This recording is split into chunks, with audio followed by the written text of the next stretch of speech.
para você ter uma ideia, aqui onde eu coloquei um risco aqui em vermelho, ó, tá vendo? Isso aqui é Hebron, onde estava morando Abraão. A guerra se deu nessas partes baixas aqui, ao sul do Mar Morto, aqui, certo? E Abraão então perseguiu, Abraão saiu daqui e perseguiu com os 318 dele os homens até Dan.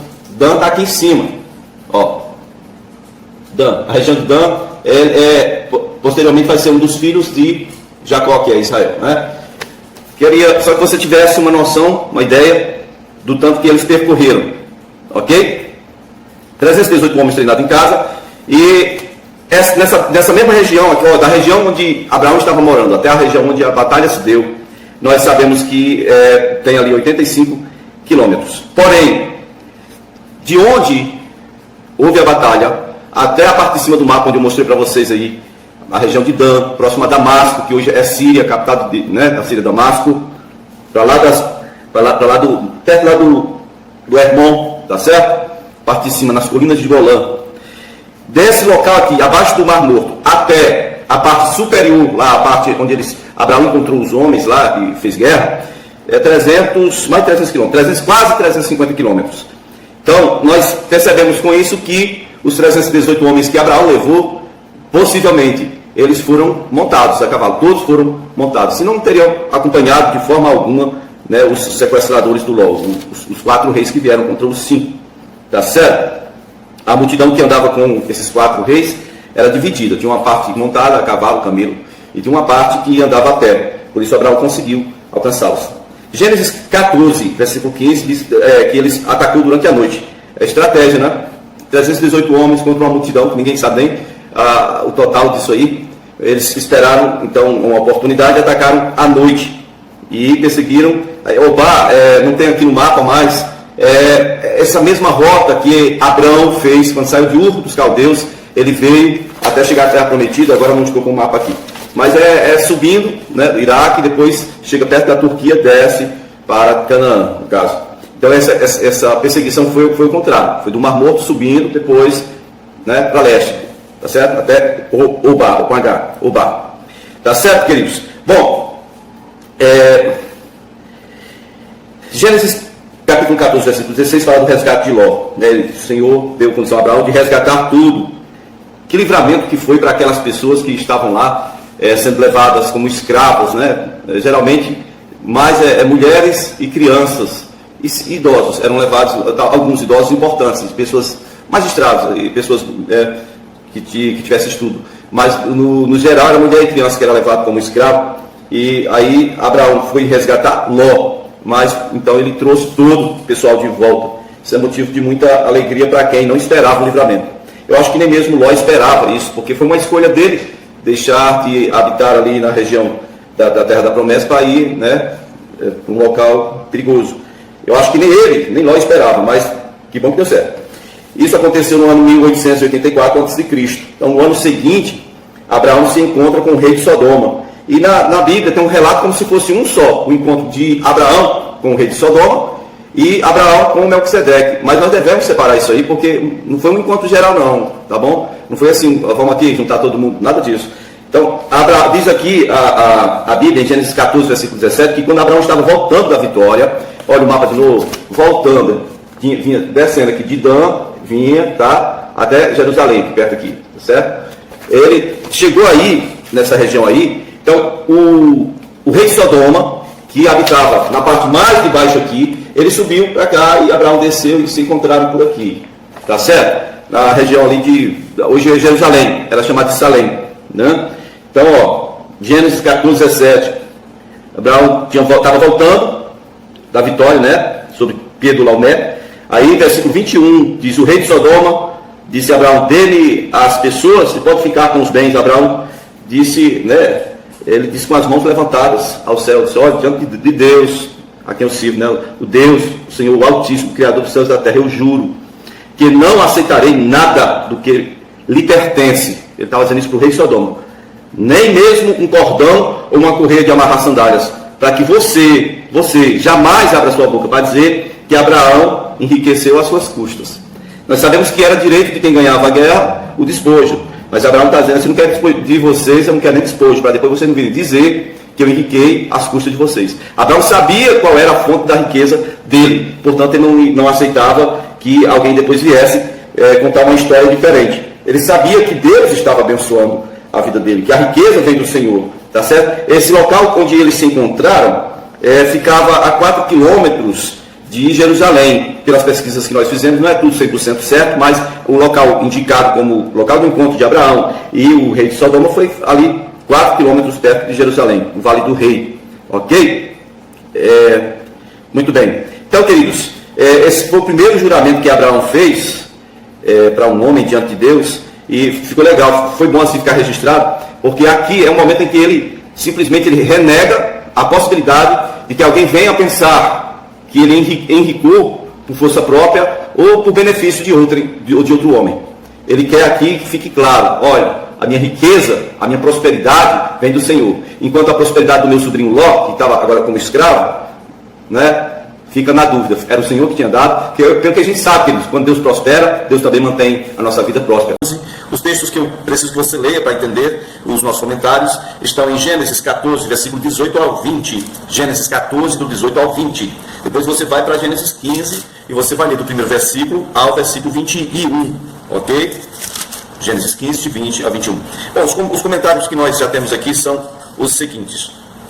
Em ordem, vamos dizer assim, cronológica, como estamos estudando aqui, nós vimos anteriormente o encontro de Abraão com o rei de Sodoma. Logo depois, no mesmo local, provavelmente no Vale do Rei, né? No Vale do Rei, a 4 quilômetros de Jerusalém, ou quem sabe em Jerusalém mesmo, o rei de Jerusalém, que é Jerusalém, Melquisedeque, ele também era sacerdote do Deus Altíssimo, e trouxe pão e vinho para Abraão, provisões, né? E abençoou. Olha o interessante no versículo 18, olha que interessante, Salém quer dizer paz.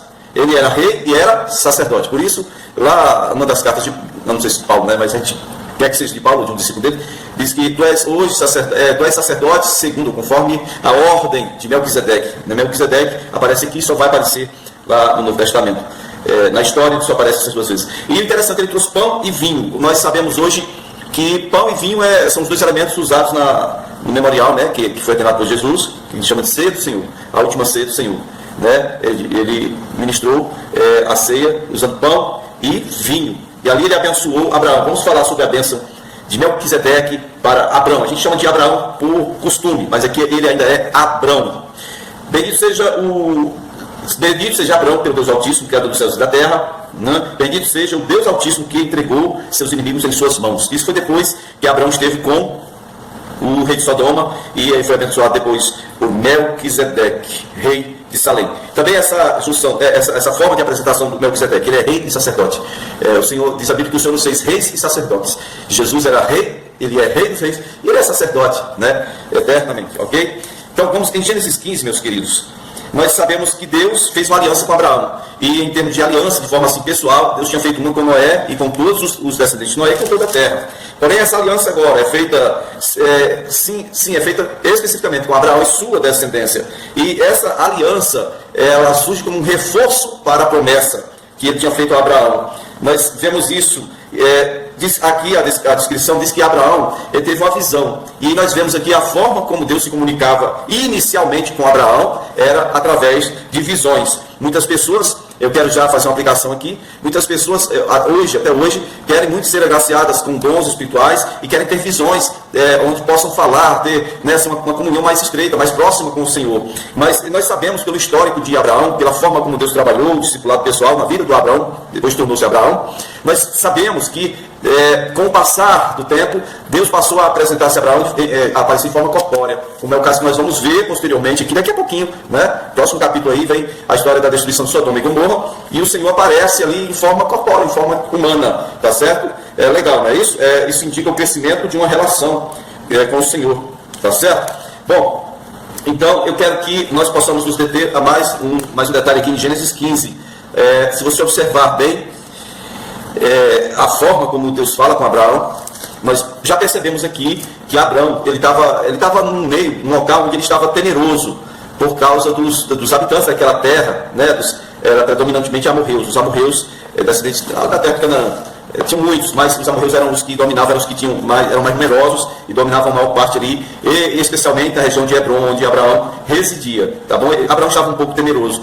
E a forma como Deus aparece em Gênesis 15, versículo 2 é: Abraão, olha só, veja bem o que Deus fala aqui com ele. Vamos lá. Ó, depois dessas coisas, o Senhor falou a Abraão em visão: não tenha medo, Abraão, eu sou o seu escudo. Ele não está dizendo eu sou sua espada, não está dizendo eu sou a sua força, ele está dizendo eu sou o seu escudo, sou eu que te defendo, sou eu que te protejo. Né? Grande será a tua recompensa. A questão é que quando Deus fala com Abraão, na visão, queridos, grande é a tua recompensa, ou grande será a tua recompensa, Abraão já questiona a promessa. É assim que nós fazemos na maior parte das vezes, nós questionamos a promessa de Deus. E o questionamento foi o seguinte: ó soberano, que me darás como recompensa, né? Que recompensa o Senhor está se referindo? O que o Senhor está falando? Eu ainda não tenho filho. E olha, só aqui, vamos lembrar direitinho. Abraão chegou a primeira vez em Siquém, ele tinha 75 anos, agora ele estava com 85, queridos. 85, pela datação aqui da Bíblia em ordem cronológica, né? Nós sabemos que ele estava com 85, é só fazer a continha aí. Quando ele chegou na terra prometida em Siquém, era ano 1892, agora nós estamos no ano 1882, que se 10 é regredindo, viu? Até Cristo. Antes de Cristo vai diminuindo, depois de Cristo vai aumentando, tá certo? Bom, queridos, então ele pergunta: que recompensa que o senhor está falando? Eu não tenho filho ainda, né? E aí a outra pergunta, ele chega a dizer assim: olha, o meu herdeiro, o que eu possuo, é o Eliezer de Damasco, né? Alguma Bíblia diz Damasceno que habita em Damasco. Damasco é Síria, não era nem dos caldeus, era provavelmente das cercanias do local ali onde ele colocou o nome de Arã, ele e o pai dele, né? Tá certo? Então havia um costume naquela época, o seguinte: quando o casal era rico, ou não precisava ser tão rico, mas quando o casal envelhecia e não tinha filhos, eles adotavam um filho para que este pudesse cuidar deles em sua velhice, para que este pudesse sepultá-los depois que eles falecessem, e esse filho, vamos dizer, esse filho adotivo, né, ele seria o herdeiro. E Abraão já dizendo: estou com 85 anos, o Senhor não me deu nenhum herdeiro, né? Tu não me deste filho algum. O certo da minha casa será o meu herdeiro. Isso está no versículo 3 de Gênesis 15. É engraçado isso. Até numa visão a gente é rebelde, gente. Que é isso? Conversando com Deus aqui numa visão, mas a nossa natureza é isso mesmo. Ela é ferida, ela é revoltada e ela é rebelde. Então Deus, para aplacar aquilo, o Senhor fala com ele: olha, não vai ser o Damasceno Eliezer que vai ser o seu herdeiro. Será um filho, um varão, gerado por você. Ok? Versículo 4. Se você for observar o versículo 5, que coisa linda que você encontra. Diz assim: levando-o para fora da tenda, disse-lhe o Senhor: olhe para o céu e conte as estrelas, se é que pode contá-las. Prosseguiu: assim será a sua descendência.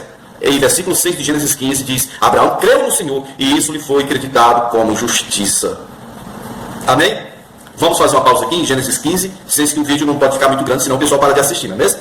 Bom, eu quero só concluir aqui dizendo o seguinte: se você lembra a reafirmação da aliança, ou da promessa que Deus tinha feito a Abraão, quando ele desceu para o Egito e foi expulso de lá e chegou rico, querendo achar o referencial dele, o ponto de partida. Então o Senhor refez aquela promessa e Deus falou com ele: conte o pó da terra, se você puder. A sua descendência vai ser como o pó da terra. Agora, nesse momento aqui, quase 10 anos, né, 9 anos e poucos depois, o Abraão está dizendo: o Senhor não me deu filhos ainda. E aí o Senhor agora não fala para Abraão olhar para o chão, contar o pó. Ele diz para Abraão olhar para o céu. E ele diz: agora conte as estrelas.